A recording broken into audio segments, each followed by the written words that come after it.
ดีพ่อแม่พี่น้องเบิดสุขุสุขคนยินดีต้อนรับเข้าสู่2บ่าวปอกสำหรับมื้อนี้บ่าวปอกก็คือไปทางป่าเฮ็ดแห้วเนาะหรือว่าเฮ็ดกับดักนี่แหละจังได๋ก็คนติดตามเบิ่งและรับชม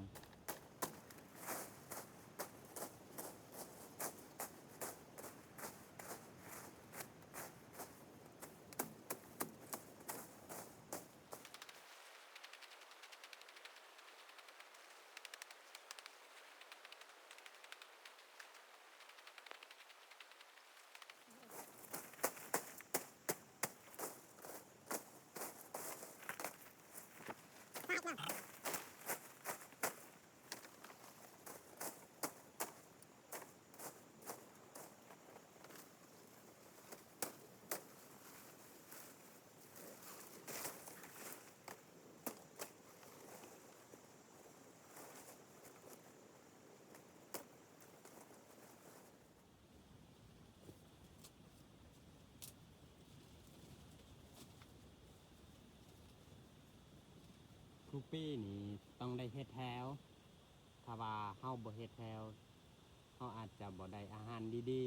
ๆหรือว่าบ่ได้กินนูสิไปต่อแต่นี่ไปพุ่นอีก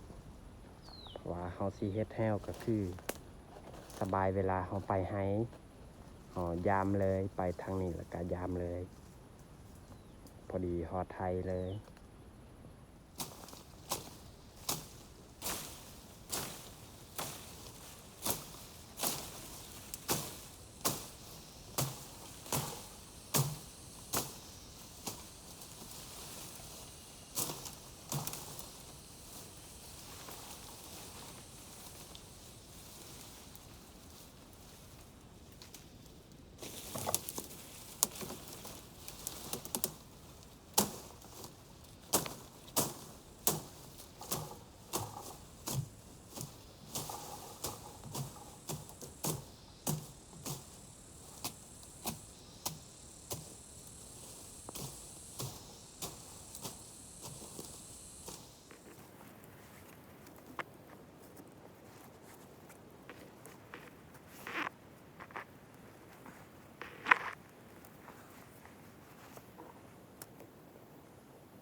สิไปต่อ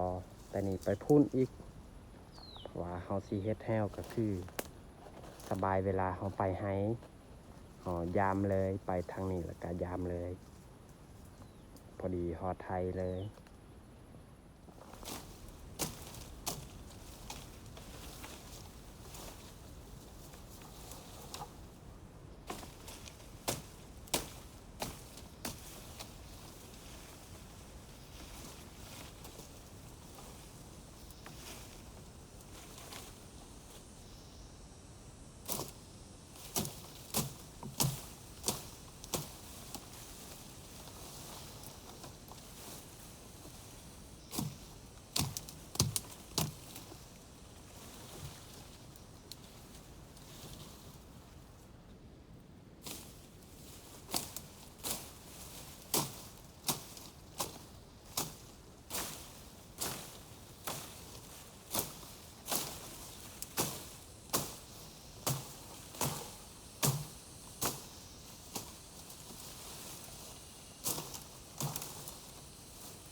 เฮ็ดได้แห้วเขาเฮ็ดแถวแบบนี้นี่เขาต้องเฮ็ดมีฮูเนาะแต่ว่าเขาเจิงปะทางที่มันไปพอเริ่มแล้วก็คือทางที่สัตว์ป่าไปเนาะเขาเจิงไว้จงไว้เพราะว่าให้มันมาเพราะว่าทางนั้นแหละเขาใส่ก็คือตัวอย่างบอนนี้นี่บ่ปอกปะไว้เพื่อห่อเฮ็ดให้มันละเอียดแล้วก็เอาใส่ไว้เลย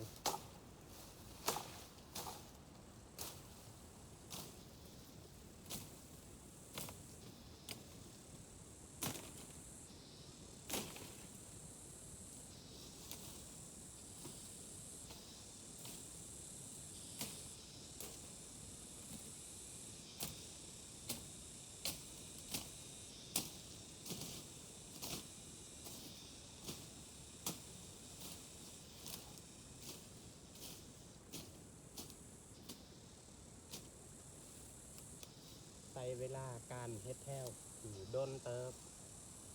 ตามตาม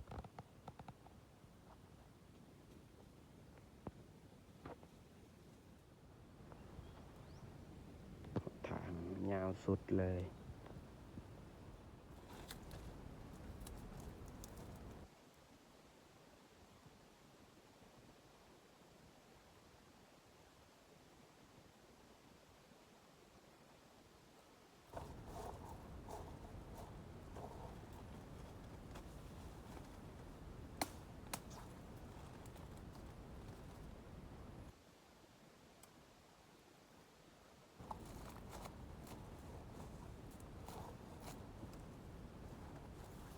อันนี้แหละ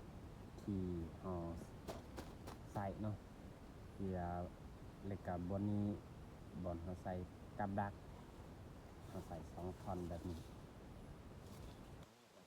เขาบังไว้บ่ให้มันไปทางที่เขาบ่ใส่เราต้องใส่แน่นเพราะว่านู่น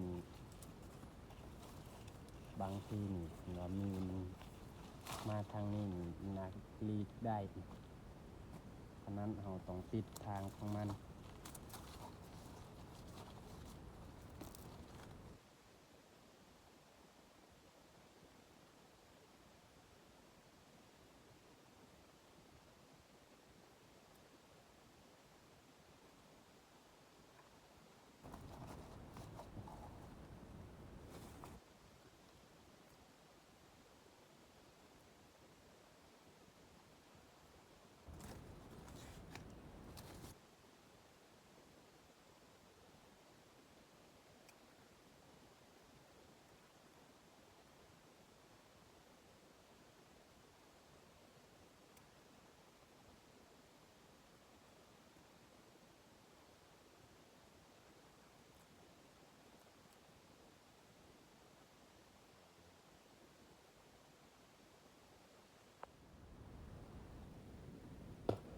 โอเคพ่อแม่พี่น้อง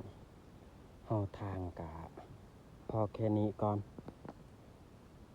มืออื่นมือฮื้อต่อกันไหมเพราะว่าอยู่เขาแล้ว ตอนนี้กะเวลา12 โมงยังแล้วเพราะว่าเขาก็บ่ได้ถือ